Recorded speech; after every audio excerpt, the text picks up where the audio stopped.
Now I'd like to introduce to you our keynote for today. Shane's going to talk about what's your strategy, how to build a good GX and EX strategy to reignite your business's brand and culture. And I know there was a lot of talk about this yesterday, but please, I won't steal his thunder. Please welcome our keynote for today, Shane Green. Good morning, everybody. All right, I've got to find a clicker on this. So, talked about all the marketing stuff. That's all pretty good. I'm going to get kind of real for a second because all of the stuff you just heard doesn't matter unless you deliver a great guest experience. And I'm going to even go further. You actually have a fantastic employee experience. So I'm going to kind of take you a little bit back to the beginning and talk a little bit about my journey and where we are today. Now, I'm not sure what accent's coming across because I'm a little confused by it as well, but there's probably some American in there, but I promise I'm a Kiwi. Born in Taranaki, went to Canterbury University, started in hospitality at the Park Royal Hotel. And again, I don't think it's around anymore, so I'm aging myself. Like all good New Zealanders, I got kicked out of the country and was told to go overseas. So I went overseas. Unfortunately, not like all good New Zealanders, I didn't end up in the UK and get drunk for 3 or 4 years. I actually went to the US and I didn't leave. And as a result of that, I started my journey really kind of in terms of hospitality because I got to work for this company, the Ritz-Carlton Hotel Company, for about 10 years and ended up sort of going throughout Asia, opening, transforming different hotels. Then I got to work for this brand called Cipriani on the food and beverage side, running their worldwide operations, so certainly got into the sort of nightlife, entertainment and restaurant space. And even came back down to earth in Australia where I got to play on Hayman Island for a few years as the general manager. And then as I started to think about hospitality, I did this. I started to go everywhere. And you'll notice hopefully some pretty cool hospitality brands up there, but there's also a lot of stuff outside of hospitality. And the interesting part is how did I get there? Well, around the 2000s, mid-2000s, everybody was starting to get into this thing called customer experience. The cool part in the United States where I was is they suddenly go, well, who's good at customer experience? And they said, oh, the hotel people are. And so they started looking for hotel people that knew what they were doing. I just started my first business. They said, oh yeah, guest experience, customer service, all the same thing, isn't it? So I started putting myself out there and says, I got this. I actually didn't have this, but I made it up as I go, like all good Kiwis. And what I ended up understanding was that in terms of hospitality, in terms of what we think about as service, is nothing when you get into the heart of what good guest experience is. Guest service is just part of it, but we hang our hats on service all day long when what our customers, our guests really want from us is they want an experience. And so that's where my journey sort of began. And so I'm going to talk a little bit about that today. Because I think it's interesting that if we're talking about experience, and I can give you this sort of idea that I believe customer experience or guest experience is your marketing. Why? Because of some of the things that Adrian put up. If the guest's experience is shit, and they go online and say it's shit, it doesn't matter what you say, but anyone coming there will think it's shit. And listen, I was part of running hotels when TripAdvisor came online, and I was one of these crazy GMs running around, don't pay any attention to those miserable people on TripAdvisor. They're just negative, miserable, just ignore them. And now I believe it's the single biggest marketing tool online. So there must be some validity behind it. And you see, that's what we've got to understand is that you can advertise, market like crazy, but what your consumers or potential consumers are really thinking about is they're doing their little Googling and they're going, is this place shit or not? And so understanding that customer or guest experience is, for me, the most important part, is really critical. And you see, to get there, you got to have a strategy. And yet, I would argue, most of the businesses that I work with do not have a guest experience strategy. Put up your hand. Do you believe you have a guest experience strategy? Put up your hand. Now, by the way, I'll just let you know when you put up your hand, because some of you pulled it down so damn quick, that yes, I am going to show you what a strategy should look like. So again, I want you to be confident about this. But truly, a guest experience strategy, not a guest service strategy, a guest experience strategy. So that's what I've learned, and I've actually focused on since for the last 15, 16 years, is really trying to understand, well, what the heck does that mean? It means this. It's about your journey and strategy to create the type of brand that you want. It's all about brand. Brand is what you're selling online. And so getting to that brand is critical because there's 3 big steps. I'm going to talk about moments, what the guest values, and the 4 Ps.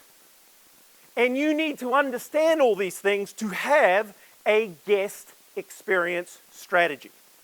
So let's kind of jump into this. First of all, who here has read anything from Daniel Kahneman? Okay, my first deliverable to you is you must read Daniel Kahneman. He is a behavioral psychologist that pretty much redefined the whole customer experience world. Why? Because of this quote I'm putting up on the screen. Maybe the most important thing to understand about your operation today. Humans relive experiences as snapshots, not videos. What the heck does that mean? Well, when they come to your property, what they're telling you is that if they're there for 24 hours, at the end of that 24 hours, the customer or your guest doesn't think about their experience based on that whole 24 hours. In fact, it bases it on a couple of snapshots or moments. So it's really important to understand strategically what those moments look like. Now, let's start thinking. You've all got a lot of experience in this room. What are the key moments in the guest stay that will determine at the end of it what they're going to say about you? I just want you to think. And some of them will probably start to come to mind. What are the key moments? The good news is, Gallup actually did this for us quite a few years ago now. But in a 24-hour stay, they found that there's 1,072 touch points in a night stay. That's from touching the chair, touching the remote, all of those things. They were pretty detailed in that. But they said only 5 contributed to whether or not the guest said they had a great experience or not. So now I've got you down to 5.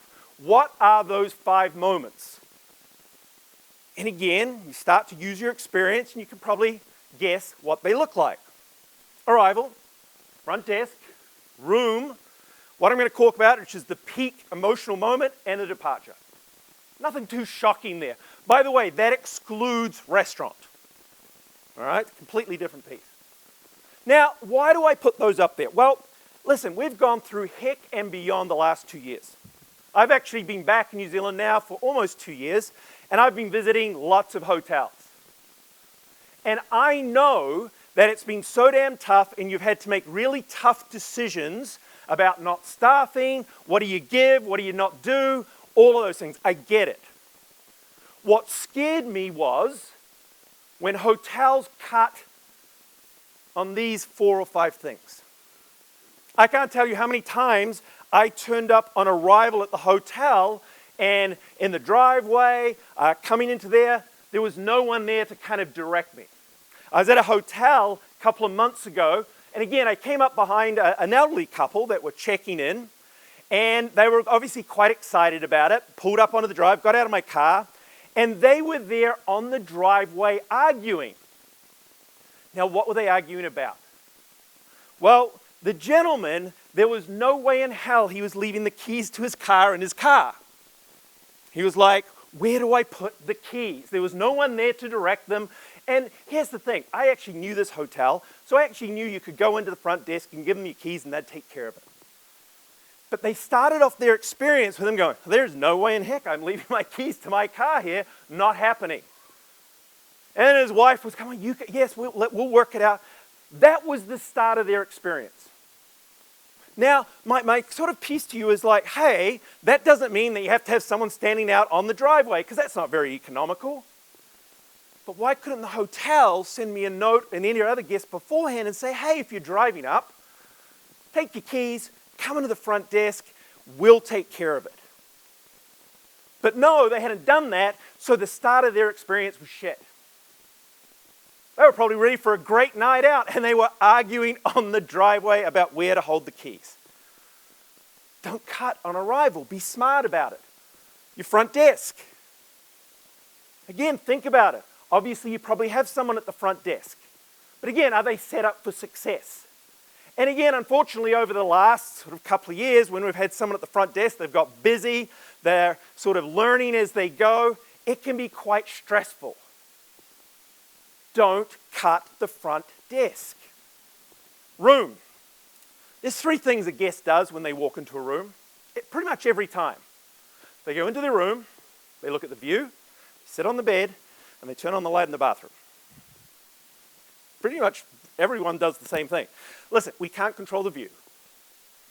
But I had a debate a couple of months ago with the GM, trying to get it through when occupancy was low. And my whole thing was, why aren't you using up your best rooms with the best view? Oh, they're not paying for that. I'm like, oh my goodness, you're not getting it. Here is your chance. If you've got a suite, your best rooms better be used every night, because it makes people feel good. Oh, we can't give out that. They're not paying their extra 20 bucks. That's the type of thinking that's hurting us. So, got the view. Bathroom. You don't cut on cleaning. And I know it's hard to find housekeepers right now. Listen, as a guest, we're pretty fine with the whole idea that we're not getting our rooms cleaned every day. It actually kind of works. But man, make sure when I walk into my bathroom, it is immaculate. And yet, that's where we cut. And then, of course, on departure, honestly, it should be the really easiest thing to do, because I actually don't want to talk to you first thing in the morning. But make it easy for you. I can't tell you how many times I've had to call back hotels asking for a copy of my damn bill, because I just assumed it would be sent to me. Those are the things that ruin my stay. Now, the number 4 one is the one that's interesting for me, because if you read about Daniel Kahneman, you're going to read about peak end theory. Basically, he says the whole experience is based on what happens at the end and the peak. In that stay, there will be a peak emotional experience or moment, for good or bad. If it's shit or bad, and that's their peak experience with you, guess what? You're in trouble. Vice versa, what the moment are you delivering that is going to be memorable and wonderful? Peak. Now, for some of you, the thing that we kind of get confused on is we think, well, what am I going to do in my hotel that's going to be so damn cool that people are going to get fired up and emotionally connected and just love me for it? And for most of us, probably nothing. But what you do have is a neighborhood or community or something close to you that is probably very damn cool. Because as hoteliers, we have to understand that it's not just about what happens in our property, because for some of our properties, they're not that exciting, but it's our local area and our community where the magic happens. And that peak emotional moment can happen through you, even if it doesn't happen on your property. So how much are you talking about that? More importantly, how much does your staff know? Because again, I am one of these insane guests. You can imagine me coming to every damn hotel. But what I ask every staff I meet, I said, what's the one thing I should do while I'm here? Huh? Glazed eyes. Oh, you have to go see the front desk. You know what? I'm not sure. Oh, that's a good question. You know, a couple of years ago, we used to suggest, you see, we've lost it. We've lost this connection. Every person in your property better know what that one moment is. And if you're really lucky, you might have 2, 3, 4, or 5 around you. But man, it frustrates me when I go to sort of a staff member and say, hey, what's the one thing I got to do? Crickets. You see, you're missing out on delivering a great experience because we haven't, as operators, focused on the moments. And that's the really cool part. That's the thing I love about strategy. We've worked out in our career, there's 8 moments in buying a car, 7 moments in getting someone to buy season ticket holders to the NBA games. Well, guess what? We've worked out there's 5 moments in a hotel stay. We have to focus on them and deliver them to the best of our ability. That's kind of my message. So what's your peak moment? What's the moment in your hotel that every employee will talk about and make sure that I, as their guest, gets to it because it's so damn special? That's the question. And I challenge you, when you go back to your properties, to ask them, well, what are they recommending? Or what are you doing in your property to make that happen? All right, let's talk about what the guest values. Again, I didn't come up with this. This is Bain 2015. Again, I'm not sure, but the elements of the value pyramid by Bain & Company, again, something you absolutely need to know about. Why? They categorized every want or value of a consumer. And they kind of put it into this nice pyramid. And they basically said that if you are a business taking care of customers, you provide one of these things. Now, why is that important? As a hotelier, you need to know what you actually provide. The worst thing you can do as a business is try and do all things for all people. Good luck with that, or have a heck of a lot of resources. My question is, what are you good at? And are you targeting what you're good at or can deliver? Can you have sensory appeal at your property? Can you provide access to stuff at your property? Can you provide affiliation? Can you do self-transcendence? I don't know, but there are hotels out there that focus on that. The question is, what do you focus on? Now, giving you a couple examples here. We transformed the Park MGM in Las Vegas. And the cool part is after the GFC, I was part of the transformation in Las Vegas, where we approached and put this strategy in place. So I think it's kind of interesting as we come out of COVID that I think it's kind of applicable. What's interesting in what we're doing now in Las Vegas is we're actually focusing more and going deeper into our employee experience strategy to transform ourselves. But back to this. Park MGM, they went through this exercise and they said, we're going to deliver all of this stuff. It's pretty cool. It's in Vegas, has a shitload of money. Part of the MGM brand, guess what? They can deliver it. Now, the one thing that I want to point out is this idea of quality. The one thing that Bain & Company says, it doesn't matter what type of hotel you are, deliver quality. Now, I know some of you sitting there and going, we're not a Park MGM in Vegas, give us a break. All right, let me give you another brand, Super 8. Super 8, this was a hotel in Vegas. This is what Super 8 said. Again, quality has to be there. If you're going to do it, deliver quality. It's non-negotiable. Your customers, your guests will not let you get away with a lack of quality. But they said, we're going to focus on avoiding hassles, we're going to give you rewards, and life-changing, we're going to create affiliation. Now you're going to go, wait up, that's a motel. How the heck is it going to give affiliation? Well, as a brand, it created this idea of an American Road original. And all across North America, it rallied around the idea that to stay at a Super 8 was about being a part of the pack. A part of getting on the road and being an original. So it found affiliation. Now I just put these out there because the question is simple. What elements does your hotel offer? What are you focused in on delivering, and what are you doing a really damn good job at delivering? And by the way, it doesn't need to be a lot. But get focused. Don't try and do all of this stuff. Be honest with yourself. Forget about social impact, and let's start down here. Quality. Avoids hassles. Simplify. Saves time. Whatever it is, just pick a couple and go at it. In those moments. I got my moments. Now I'm focused on, well, what am I going to do in that moment?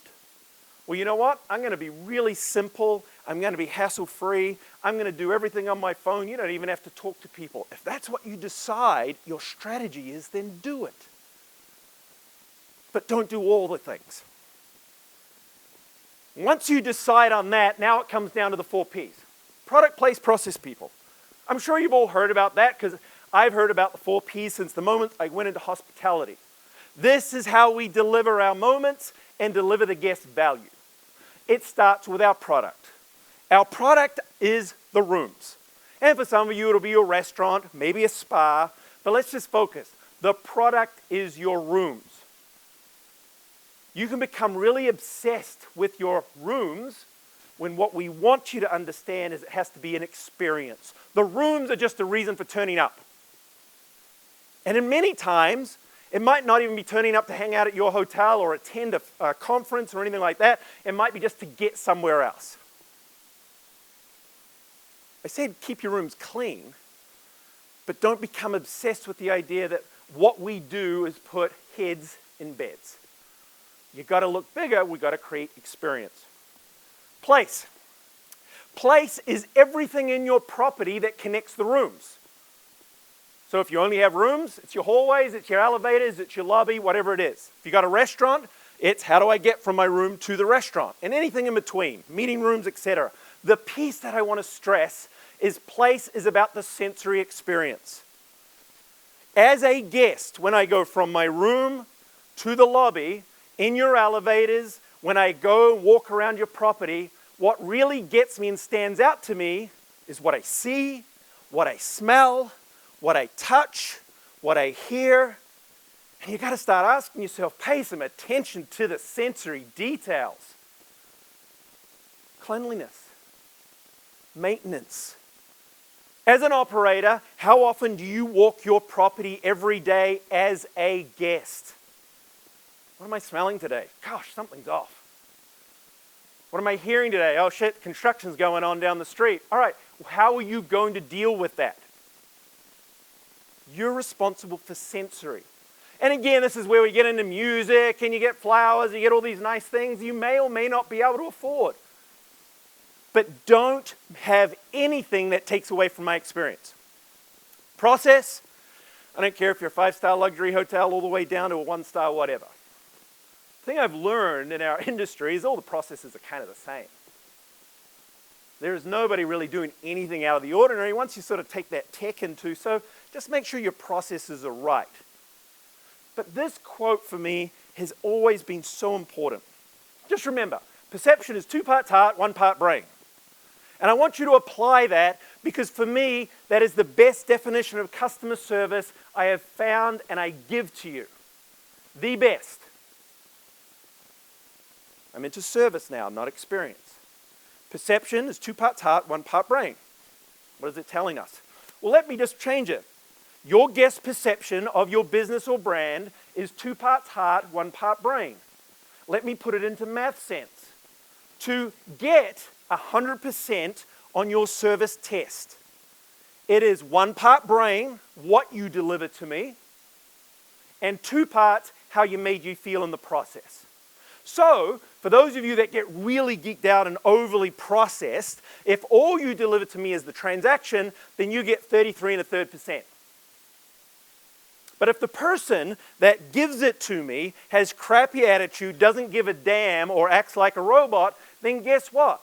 You might as well have given me the robot. And I know we're jumping up and down and going, AI can't take over hospitality. I'm going, bullshit. We've done such a bad job in some instances that, you know what? They do a better job. But if there's a human, I want someone to care. And so give me the heart. And by the way, that means that even if my transaction or the thing you're giving me isn't quite perfect, if it's delivered with someone with a lot of heart, they still get 66 2/3%. They pass the test. Customer service is 2 parts heart, 1 part brain. Follow your processes, get all into them. But what's really important is the final one, which is P. And this is the sort of the transition moment that I had because I was working for all these different businesses, big companies, and when it came to people, they really sucked. Now, that doesn't mean they didn't have HR. Was there any HR in the room? Before I start going off on HR? No? Okay, cool. It's a safe space. No, I'm not going to go off on HR, but all these companies that have HR, they're not people. I mean, they're not focused on people. They're focused on protecting stuff and systems and processes. What I realized was this is where we failed. You see, we weren't teaching people about the heart. We weren't hiring people with heart. We weren't making sure that performance was based on their heart. What we were doing is we were focusing it on things and transactions. And so I started shifting from focusing on customer experience to employee experience. Because I said, you know what, all these hotels, yep, you got a nice product.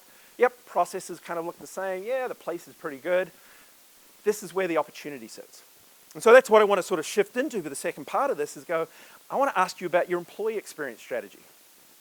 Because I believe it is now more critical, especially when we look at, gosh, so hard to find people, so hard to keep people. We could have a whole session complaining about young people. The reality is it doesn't matter. Because like my complaining about TripAdvisor and it was just a bunch of complaining things, we have to kind of get on with it and start adjusting and thinking about what it means to create a great culture. I now think this is the most important thing in business today. And I know people will be going like, what are you talking about? At the end of the day, culture is simply the collective hearts and minds of the people that work for you. That's it, it's an outcome. That collective heart and mind, how they feel about what they do, who they do it for, and who they're delivering it to, matters more in hospitality than any other thing. If you put someone in front of your guest that quite honestly doesn't give a damn about the guest, and quite honestly doesn't really want to be here, then don't be surprised when your customer service or guest experience sucks. Please don't. TripAdvisor, we've heard about this morning. Again, quite a few years back, I was fortunate enough to get with TripAdvisor, and the number that still stands out to me is 67% of all customer complaints or comments online is about the attitude of the staff. Not surprising to you, but you see, that attitude matters. So their hearts and minds, which has been beaten up to heck the last couple of years, is where we really need to start if we're talking about the next transformation.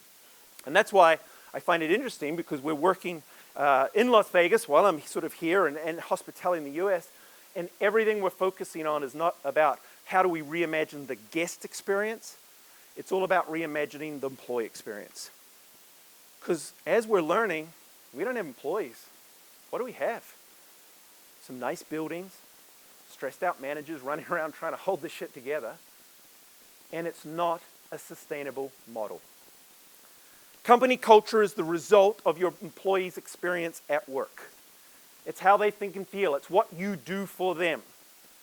And you see, when I was in this guest experience space and I started to realize, wait up, we've got a bit of an employee problem, I said, wait up, we've got to have a better strategy. Because if we have a strategy, and this is from last year, good things happen. All the things that you want to see happen in your business, be more innovation, exceed financial targets, adapt to change, engage, innovate, retain, you just have to have a strategy. How many of you have an employee experience strategy? Not just reacting to the what do they want right now, but actually having a strategy. And that's what I want you to think about today, because you've got to have a strategy. Just like you have a customer experience strategy, you have a marketing strategy. What's your employee strategy? Because your employee strategy creates culture. Culture will determine what your brand is like. You can tell anything about your guest experience by looking under the hood. And by the way, that flips. It's always interesting to me because people go, well, how do you measure culture? How do you measure whether or not we're doing a good job? I said, well, do you have guest stats that tells you how well that you do? Because I will tell you the number one thing is that you have a customer service problem, you've got a culture problem. And if you go into that department, and let's pick on the front desk. Gosh, I've been getting beat up on the front desk recently. Again, my guests or my customers have been telling me that, you know what, they've been getting a bit of attitude there. Then I can tell you that you have a culture problem at your front desk. You don't have an experience strategy. And as you're going to see, 7 times out of 10, you've got a manager problem. just because the guest said, they're not very nice to me. Or my housekeeping team doesn't give much detail to me. Now I say sort of manager and put it out, but the reality is, gosh, we've burned everybody out the last couple of years, so of course we've got a culture problem. But that's okay because now's the time to get back to. And it starts with, what's your strategy? Well, the good news is it's kind of the same approach. Moments, what do our employees want from us? And then instead of the 4 Ps, I'm going to give you the 2 Ms. It's a mechanism or manager issue. So let's approach that. Okay? Do you know the key moments in your employee's journey? GX or CX is the customer journey. Every employee that works with you has an employee journey. And in that journey, there are key moments that will determine whether or not they will say whether or not they had a good experience with you. I've measured this now. We're up on 9 years, all the surveys we do every year. We think it's about 52, 53 moments in an employee's career.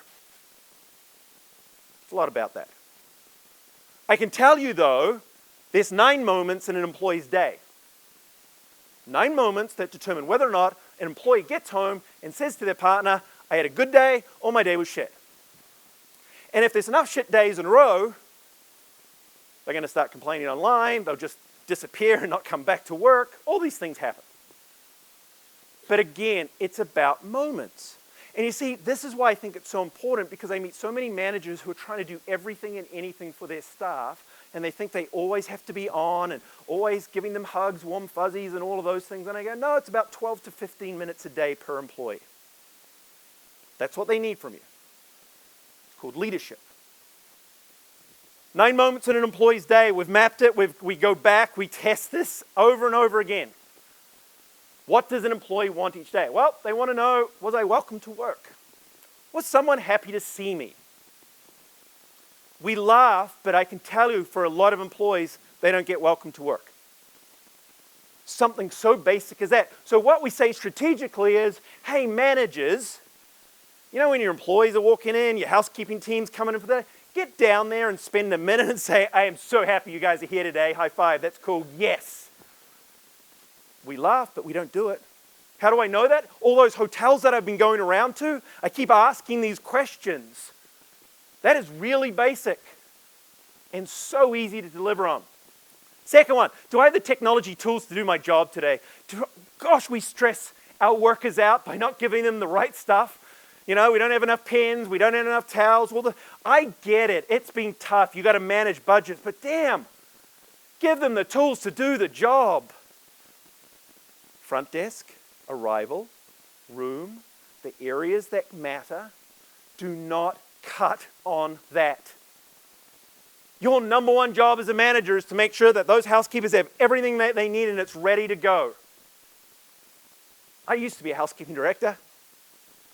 I knew how much time my ladies and gentlemen spent hiding all their supplies and tools so they'd be set up for the next day. At the time, I was like, oh, that's kind of weird, that's kind of funny. But now I'm like, oh my goodness, how much time I wasted. That they spent rushing through their day, so they had like 50 minutes at the end of the day to hide shit everywhere. Still goes on, doesn't it? Because I've been asking. Housekeepers love it when I try to say, where do you hide all your stuff? They're like, what? And they're like, come on, show me. And they're like, okay. They still hide stuff. Why? Because we don't deliver them the tools. Did my manager listen to me? I know it's tough right now. You guys are so damn busy. What does that look like? Well, an employee says, yeah, hey, boss, I need to talk to you. The number one response that they get, can we do it later? Now, I've been a manager for long enough. Let's call bullshit bullshit. Later means, I have no idea when we'll get to it, but at least they gave you an honest answer. Later is not strategic. Later is setting them up for disappointment. Because for most of us, we're so damn busy and not really disciplined enough to actually get back to them later. Is it later today, later this week, later this month? As long as we say later, hey, we said we'd get back to you later. I'm sorry, it's been a year and a half, but we're back. So be careful about later. Did I learn something today? We'll get better. This is very important. This is about giving some feedback. Really important. Hey, did I learn anything today? Really important right now with employees. Because development, career, all of that, sitting top of mind, I'm telling you, if they go home enough days and say, you know what, I'm not learning shit. The number one thing to come out of COVID, people sat home and thought about, what am I actually getting out of going to work every day? Gosh, I'm not learning a thing. I'm stuck. And then they read about all these other companies that are willing to train them on basic tasks, and guess what? They disappeared, and now we're having a really hard time getting them back. You've got to be teaching every day. As a manager, it's probably the number one thing. You've got to be giving and sharing expertise, teaching them a little something. All your managers, they need to be training, they need to be coaching nonstop. Every day, just a little thing. Make them a little bit better. Did my manager recognize me when I did something well? Now, your employees do 100 things every day well. They need you to see them do something well. Even if it's not their greatest accomplishment for the day, see them do something well and go, nice job. That gives the warm and fuzzies. But so many times as managers, we're in our office, we're trying to do data, we're trying to keep up with Adrian's metaphysics on Google and all that stuff. We just don't get to spend enough time. Our employees want to know that we see that they're good at something. It's called respect. The definition of respect comes from the Latin word respectus, to look back on or upon someone. Respect is, I see you did something well, and I said, Jim, that's really good. Do you realize how big a difference that makes? And it takes seconds. But it's pretty damn cool. Did I have a break today? Of course I had a break. Well, we've done some surveys recently in New Zealand, and almost half of staff aren't taking breaks or getting breaks. We get it. It's really crazy busy. Just something to keep in mind, when people don't get a break, they come home, hey, honey, how did you do today? Oh, this sucked. I didn't get to take a break. First thing out of their mouth. Didn't get to take a break. Judge their whole day on that. Did my manager help us when we get busy? I think we're pretty good at that. Did I make a difference? Another best practice that we see. At the start of the day, if you kind of say, hey, welcome, good to see you. At the end of the day, if you're going to say, you know what, we couldn't have done this without you. Gosh, that makes a difference. Really? I made a difference today. In fact, one of the best questions you can ask your staff all the time is, hey, who's made a difference? Tell me a story. Who made a difference with a guest, a coworker, whatever it is. Get them talking about that. It's so damn important. And I promise you, the first time you start asking it, they'll look at you like you're friggin' weird. But keep at it. It's so damn important. And then they say, well, did I have any fun today? It might have been just for a couple of moments, but they had a few moments of fun. 12 to 15 minutes, they determine whether or not they had a good day. You're dealing with this whole idea of an emotional being. So just like there are things that our customers and guests look for, there's stuff that our employees are telling us as well. Burson's report from last year said there's 6 things right now your employees are telling you that they want to see you deliver in that moment. Kind of important. Let's break them down. And by the way, I'm going to add on to this that we did our own research at the end of last year, coming into the COVID, and we sort of asked New Zealanders, over 1,000 New Zealanders, we said, hey, how important is this to you, and is it being delivered? So you got some stats up here right from our own backyard. I said there's 2 M's, mechanisms or managers. So whenever we look at what is driving that satisfaction in that moment, it's either a mechanism thing or a manager thing. 7 times out of 10, it's a manager thing. If you haven't read Primal Leadership, it's old now, 20 plus years. They said 70% of the climate is due to your manager. I sat with Gallup a month ago in Australia, and they still put up the stat, and they said 70% of engagement is from the manager. Hasn't changed. It's about the manager. But let's kind of break this down a little, kind of go through some of this. All right, meaningful work. 75%, which is a pretty damn good score, said, hey, they understand the work expectations and that they make a difference. So we're doing a good job here. Still 25% are not. Some of the things, mechanism. Are you clear about your purpose and values? It's not some philosophical bullshit. It actually has meaning, particularly to younger people. They want to know your values. And by the way, your values can't be something you put up on your website or your wall and then forget about it. Values define how you act and interact. It needs validity. Why? Because our next generation are looking and going, do your values match my values? In fact, if you look at the studies from last year, it is taking off in terms of understanding, particularly in younger people, that that's how job satisfaction happens. Be active in your community and neighborhood. There were some amazing things that happened in COVID, still are, where you were in your neighborhood, where you're in your community doing awesome stuff. It matters. As I'm going to talk about, the problem I have for all this cool stuff you did in your community is you never actually told the story. What do I mean by that? Well, you focused before about your online strategy as it comes to the beds and products and all of that. Where I think you're missing out is that I go onto your website, some of you have career pages in your LinkedIn, and all I see is pictures of guests. I want to see pictures of you doing cool shit in the community. I want to see the pictures of your employees having fun. I want to see the images of what your culture stands for. Adrian said it's all about the images. I cannot find images of our staff anywhere. Well, guess what? When people go, hey, who am I going to go work for? They do three things. They Google you.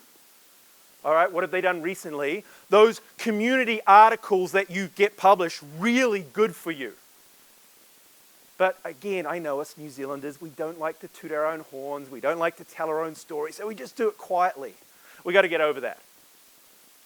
You want to attract best people? Then get your community, get all this cool stuff you're doing out there. After Google, they probably go to LinkedIn. Talked about LinkedIn. Guess what? It's not just for your corporate customers. In fact, I would argue LinkedIn has a more important part to play in terms of establishing your employer's brand, because that's really damn important moving forward. And by the way, guests love it when they go on there and they see all the cool stuff you're doing as a hotel and they go, man, their employees look like they're having fun. Do you think when a customer says, where do I want to stay? Do you think seeing employees smiling might have a positive impact on their decision? I'm going to tell you it does, because right now they're used to walking into many places and it looks like a friggin' morgue. I get it, it's tough. People are stressed, they're stretched. As you're going to see, we've got to get back to having some fun. Managers, live and lead your values, empowerment, encourage creativity. You know, the number one thing I'm learning is we do a really bad job of asking our employees for their ideas. The best practice that I can tell you, and I'm going to touch on this for new employees. Your greatest source of creativity is of a new employee within 30 days or 30 days of starting with you. Why? Because you haven't socialized the heck out of them yet. They're wide-eyed, they're looking at you like, you do crazy stuff. The problem is, we think they don't know what they're talking about, so we never actually ask them. We actually never ask them, hey, do you think there's anything we could have done better? In fact, if you look at high-performing organizations, Netflix is one that comes to mind, they actually set up in the interview and say, just so you know, the moment you start with us from day one, at day 30, we expect you to come up with a great new idea to help us with our customers or business. What? They let them know right from the start, you got 30 days to actually contribute and come up with something cool. Now, that is part of Netflix's strategy. They want people to tap out and go, shit, that's too hard. But they set an expectation from the beginning, hey, you've got to be creative. There's probably not a more important time than we want our staff to be creative. Get them involved. It's called engagement. Engagement is having presence and an interest in helping you get better. Well, you've got to ask them for ideas for that to happen. Leadership, how a manager chooses to treat its people. At the end of the day, leadership development, probably one of the biggest things. 37% in our study said they work for a manager that does not have the necessary leadership skills. That's the people skills. What are we doing to develop it? Well, from what I can understand, most of it is just we learn on the job. We'll work it out. That's what New Zealanders do really well. Do it yourself, cool stuff. The problem is we're not teaching them maybe some of the right stuff. And again, compared globally, I think we're way behind in learning and development. And I get it right now, you've been stretched. Hell, who's got time to teach? I'm not talking about training classes. I'm talking about you as senior managers and owners sharing your expertise and actually pulling aside and teaching them a little something. That's what they want. In fact, we found that to be the number one thing for a manager, to have a general manager or owner that would spend time during their week or their month to kind of teach them the stuff. That meant more than anything.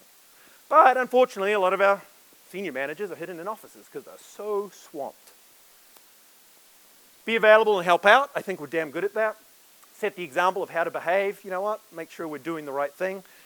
Be passionate. That's probably one of the things that right now we're in short supply of. We've burnt managers out. Some of you are probably burnt. You're tired. You've gone through heck and back. Biggest thing we need to find right now is get you back to what you love about this industry. It's a really important step in this process. And by the way, for some of you that have managers back at your properties, we got to tap into them first. We got to get them back to loving what they do. I think that's a big part of why I go to so many places today, and it's like, it's a morgue. They're stretched, they're stressed. And therefore, when they're stretched and stressed and they are the example for your staff, it's okay for your staff not to smile and have fun. That's just how it works, and it's tough. But we've really got to wrap our arms around some of the managers. I really do believe that they have been really mentally really beat up over the last couple of years, and it's still going. And we can't lose them because they're falling over and they're going, shit, there must be an easier way to make some money. And yet they're the real people that we rely on. Just don't take them for granted. And then again, care, get to know team members.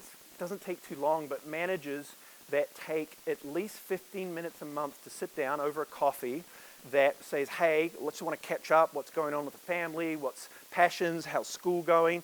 15 minutes a month, sit down, have a significantly higher rating on their leadership scores than ones that do not. And that doesn't mean that they're running around and saying, hey, how you doing and all that, but it's actually sitting down and going, hey, I just want to check in on you. How's the family doing? How are the kids doing? You know, you kind of like that. It's a focused 15 minutes. That matters. Yet we got away from it because we've had so many other things to do. Positive workplace. Listen, at the end of the day, we want it to be positive. Overall, we do a fairly good job. But let's face it, and let's be honest for a second. There's still some bullshit old school thinking that runs around our businesses. I'm just saying it. It's still there. Again, I keep reading about it. MediaWorks. Hopefully everyone read that report last year. It should have been a pretty big wake-up call. Bullying, harassment, racism, all the bullshit. And listen, I'm not blaming because, listen, I get it. It's old New Zealand. I get it. And by the way, it's not because we're purposely in that way. That's the way it's always been. The reality is, we can't do that anymore. The most diverse workforce is coming in, and they've just said, I'm not putting up with your bullshit. They really are. They really are. And that's why they disappear on you after a week and go, what happened? They literally saw the type of behavior that they go, that's not going to fly. And so I just think it's funny. It's like, you know, I talk to me, oh, my people are leaving me all the time. I'm going, all right, let's kind of have a look at what you're doing and saying. And it's not out of a meanness. It's just that they're still saying the same shit they did 20, 30 years ago. And we've got to just catch ourselves. But this positive workplace is important. You know, welcome. But in both instances, there's zero tolerance for bullying, harassment, or anything like that in the workplace today. And if you tolerate it, you're going to have a really hard time attracting and retaining the right people because more and more people are going to go online and talk about you. Now, I got accused the other day, because I brought this up to a company actually outside of hospitality, and they said, oh, you're just being so American. Because I said to them, I said, I just want to let you know that I know of, there are lawyers in New Zealand who are literally looking for companies that are behaving badly. And by that I mean their owners or managers are still acting like it's 1970 or 1980. And they said, oh, no, that would never happen. I'm like, really? That's not Americanism, that's realism. Why? Because it's absolutely sitting out there. And that's where we've got to start protecting ourselves and go, listen, I'm not telling you got to go change anything, but we've got to be a little bit smarter. Positive workplace is everything. And that's about understanding that the people coming into our industry, they're the most diverse, they're the most proud, they're the most open-minded group, but they'll say as soon as they see behavior that they pretty much are against, they're out. Because I think we just got to understand that about our new workforce, the Gen Z. They have no problem. And at least with the millennials, which some millennials in this room, you had the decency of giving us 2 weeks' notice. I got to say, if you're looking back now, because listen, Gen Zs, couple of boomers, we were like, can you believe these guys are quitting on us? It's like we were railing against the millennials, but they gave notice. Gen Zs just don't turn up. They're not even going to give you an excuse for why they're out of here. But you should know a big part of it was that manager. And by the way, I'm going to just talk Gen Z just for a second, because again, it's so important. And by the way, I'm part of the problem. I have a 14-year-old who's right at the end of the Gen Z. I have an 11-year-old. We're complaining about this workforce coming in that they're just like, they don't want to work, they don't want to do anything. Well, what do you think was going to happen when we were giving them 13th place flags and medals and all this shit? No, I'm just trying to be blunt. What did we think is going to happen? Now, the funny thing is, my son, again, got some of these medals along the way. And again, I had a conversation with him last year, and I go, did they mean anything? He goes, no, I thought it was the stupidest thing ever that you guys kept giving us this shit. And what's happened is that we thought we were doing the right thing. What has happened, though, is they go, well, what really matters? He goes, it's either first or nothing. It's either first or nothing. What is the problem, though, is if they think they're going to get second, time out, I quit. We have created this, so just kind of keep that in mind. Health and well-being, mental health, I touched on it already. We've got to get serious about it. We've got to get transparent about it. I'm working with a construction company right now, just kind of FYI. We're doing this whole thing, talking about culture and all this, and I was working with a site foreman on a construction site. Had a dozen, 15 workers under them, mostly men, but again, they're tough as hell. Talking to him about it, and I've been talking culture, and he kind of came back, and he said, hey, I did this thing. I know you were talking last time about mental health. He goes, well, just so you know, a couple of weeks ago, I talked to my guys about my mental health. He goes, I was scared shitless because I thought they'd call me weak, and I was so worried, but I had to tell somebody. It's fascinating. The respect and the power that he got out of that one moment. His team thinks he's the greatest thing ever because he was vulnerable for 2 seconds. And they started actually sharing all of that. Mental health is not this massive kind of, gosh, where do we begin? It's actually just been starting to talk about it and being vulnerable and just break that stigma. It is important. And again, we've got to do a better job of it here in New Zealand. Growth opportunities. I've talked about this. We've got to get learning and development. Here's the thing. I fell into Ritz-Carlton. Yeah, I know they're kind of an interesting brand, but man, from day one, they were just teaching me shit. By the way, you got into this business because someone was teaching you a lot of stuff. We just got to get back to teaching them. You know what part of it was? They got me in project teams and they exposed me to stuff. They threw me into a different department for 2 seconds. All of this stuff was like, shit, I was learning. But they told me I was learning. Now, I look back now and I realize they were just getting really cheap labor because, hey, go strip a room. It's part of your learning. That was brilliant. But you know what? I loved it because I was growing and all of that. So we've got to do that. The other thing that you've got to remember is you've got to talk career. Listen, even if they're not going to stay with you, talk about their career. You should know who wants to stay in hospitality, who wants to go be a musician, who wants to go code, who wants to game, who wants to go, whatever it is, know it, and then you go, all right, how am I going to help you get there in the next 12 months? What can I help you get there to? But I met so many managers who said, well, I don't talk about career because we got no job openings. In fact, you cut. Gosh, we're not hiring anybody right now. I don't want to talk about career because they might think I'm going to promote them. Gosh, it's tough when you have that mentality. Just talk about people's career. Most of them don't want to stay in the industry. Why do we know that? Because most of you didn't want to stay in this industry. Let's be honest. None of us thought we were staying, and yet here we are all these years later going, shit, what happened? That's real. So don't get put off by the fact when they tell you that they're going to, be in their rock band and tour the world and be the biggest artist of all time. Oh my God, that's so cool. Get behind them. And then work out, how the hell am I going to support that? Well, you know what? We've got a staff celebration day. You want to come in and sing a song, whatever it looks like, but please support them. Talk career. And then the final one is about trust. Trust in your organization. Again, it's just about being transparent. One of the best practices that we've seen out there is when someone comes on board in their first month, companies actually sit down and go, hey, I just want you to understand how we rate success here. They actually teach them the P&L. I want to take you through the guest experience scores that we get so that you understand. So when we talk about a score, you know whether or not we're being successful or not. Again, I've met too many managers, they're like, we can't tell the employees that. I go, why? Well, they won't get it. My goodness, that's bullshit. Of course they get it. We just keep that because as managers, we think we're more important when we keep all the good data to ourselves. Share the data. Get them involved. They don't know, if they don't know your objectives and plans, how the heck can they help you? You sitting in your office trying to do this on your own is instant failure. At the end of the day, you got to start with a bold EX strategy. That's where you got to start. What is it? Well, start thinking about the moments. Think about what our employees want. You can have a look at this session and think about some of the simple things. Some of the things I put up there doesn't actually cost us any money. Because I'm not talking about anything grand. It's about getting back to the humanity and the hospitality. It's actually giving our employees the experience that we actually want to give our guests.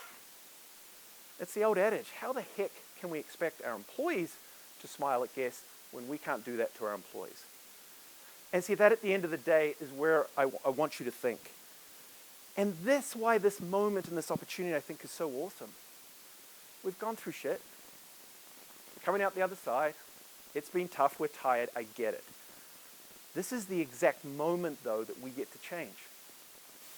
Or we can go, you know what? I'm not going to do that. I can't wait to get back to the good old days, how it was before. That's how we're going to win. Bullshit. You know, the number one thing I say is if I meet a manager now that tells me they got this worked out, can't wait to get back to those good old days, knows exactly what they're going to do. I met a manager the other day, says, yep, how am I going to fix this? I need to get back to some tough love.